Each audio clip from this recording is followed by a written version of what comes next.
शाळेला कुठे तू? कस काय बरं वाटतंय का? बरं वाटतंय. ना वैरण गाडी भरली सगळी तर.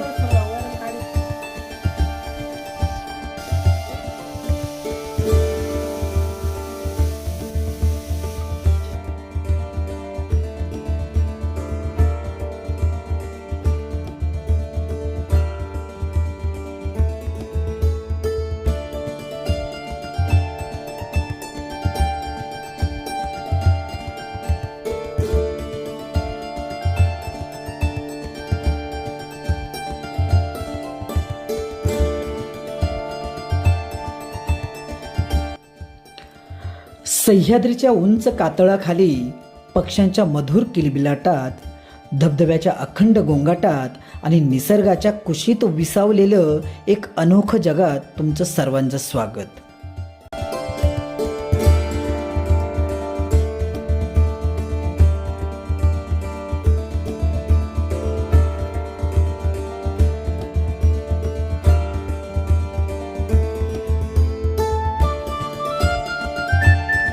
या विशाल कातळात निसर्गाने स्वतःच्या हाताने घडवलेल्या एका गुहेत आजही एक कुटुंब आपलं आयुष्य जगत आहे.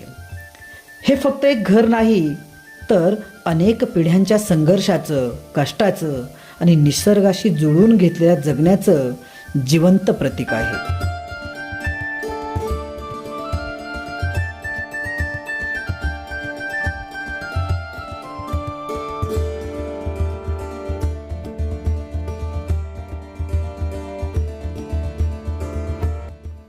इथे सिमेंटच्या भिंती नाहीत, लोखंडी छप्पर नाही, पण डोक्यावर सह्याद्रीचा अभेद्य कातळ कडा आहे. समोर अखंड कोसळणारा धबधबा आहे आणि मनाला शांत करणारा निसर्गाचा सहवास देखील आहे.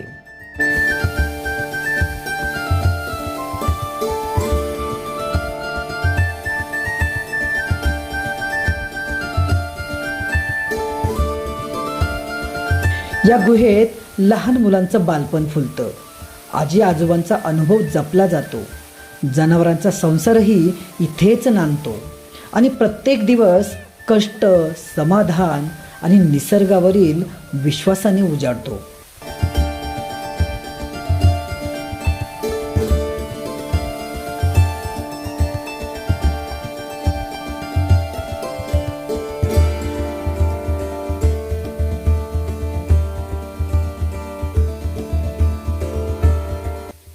मित्रांनो, आधुनिक जगापासून दूर असलेलं हे जीवन कदाचित कठीण असेल, पण माणूस आणि निसर्ग यांच्यातील अतूट नातं काय असतं हे या कातळातील घराकडे पाहिल्यावर नक्कीच जाणवतं.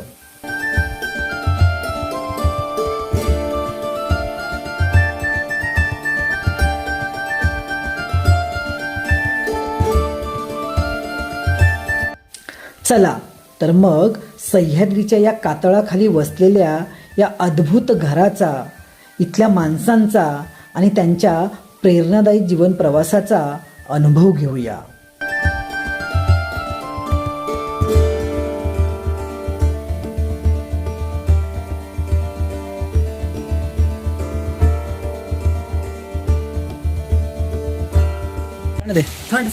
शाळेत जातो का रे तू बाळा? कितवीला आहे? शाळेला कुठे आहे तू? कोपऱ्याला आहे का? आणि गावात इथं म्हणजे ना? मग गडदी येतो का? घरीच राहतो तू? गावाकडे जातो? घरात तिकडं गडदीच्या घरात, गावाकडच्या घरात का? मग इकडं गडदीत कधी कधी येतो?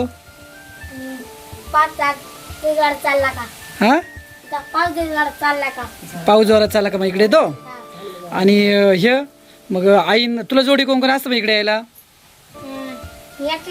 एकटाच येतो का दप्तर घेऊन? आणि ती भावंड अंगणवाडीत येत का? आजोबा? हा ना, बरं बरं बरं, छान. बैल किती आहेत आता? एकही नाही का? बैल ओपून टाकली कधी? काळा गोरा आहे का? नाव काय ठेवलं त्या काळ्या गोऱ्याचं? गोट्या. आणि पारडू म्हशी किती आहेत? एकच आहे. एक म्हैस आहे का? बरं बरं बरं, चालेल. म्हशी नाही वळायची बरं का बाळा. गडदी जरी राहिलं असलं ना तरी आपलं शाळेत जायचं, शाळा शिकायची, मोठं व्हायचं. हा वैरण काढी सगळं भरले. सगळे भरले. हा. मग आता बैल नाही दिसती यावर्षी. बैल नाही, आता बैल ओपन टाकली. आता बैल नाही. बैल नाही. मग आता दोन गाया, दोन एकच म्हैस आहे. असं आहे काय? 2 गाय आणि एकच म्हैस आहे काय? एकच म्हैस आहे. हा ना. मग आता राहिला सगळे खाली गेले गावात का? सगळे गावात येत आता. गावात गेले. येते ना आता पाऊस पाऊस कमी पडला आता. पाऊस कमी पडला का? मग लोकांचं बात बीत वाढली का? नाही का आपलं? भातच लावायला येऊ आम्ही आता. हा ना. बरं बरं. या गर्दीत फाटे बिट्या भरून ठेवल्यात ना ही? सगळे फाटे भरून ठेवले. बाबा कुठे गेले? बाबा आहेत गावात आहेत. बाबा गावाला गेलेत. बरं बरं बरं.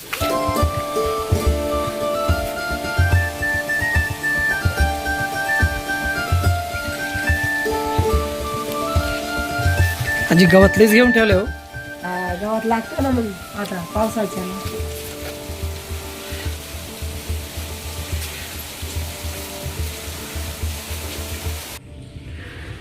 गुहेत पाऊल टाकताच काळोखाची गहिरी शांतता मनाला वेढून टाकते.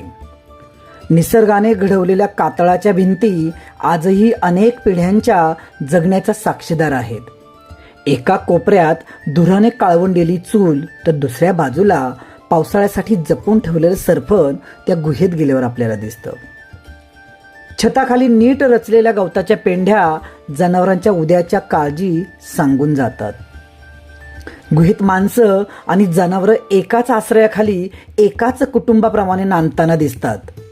ओलसर मातीचा सुगंध, चुलीच्या धुराचा वास आणि जनावरांचा मंद श्वास या वातावरणाला एक वेगळंच रूप देतात. वीज नसली तरी चुलीची ज्योत आणि कंदिलाचा प्रकाश या घराला उबदारपणा देतात. इथला प्रत्येक दगड, प्रत्येक कोपरा संघर्ष, कष्ट आणि समाधानाची निशब्द कहाणी सांगतो. इथे ऐश्वर्य नाही, पण आत्मीयता आणि जगण्याचं खरं सौंदर्य प्रत्येक क्षणी जाणवतं.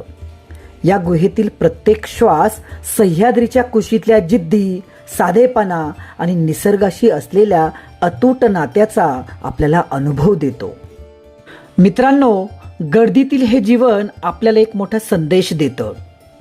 मोठं घर म्हणजे मोठं सुख नसतं, तर मनातलं समाधान, कष्टाची तयारी आणि निसर्गाशी असलेलं अतूट नातं हेच खरं वैभव असतं. या गुहेतील प्रत्येक दगड संघर्षाची कथा सांगतो, तर प्रत्येक श्वास जगण्याची नवी उमेद देतो.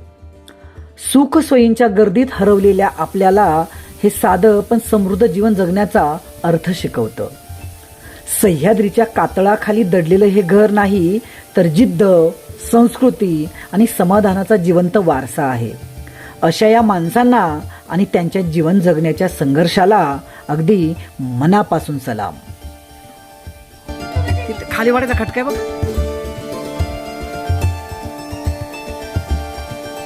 पडला का उजेड? मस्त आहे ना.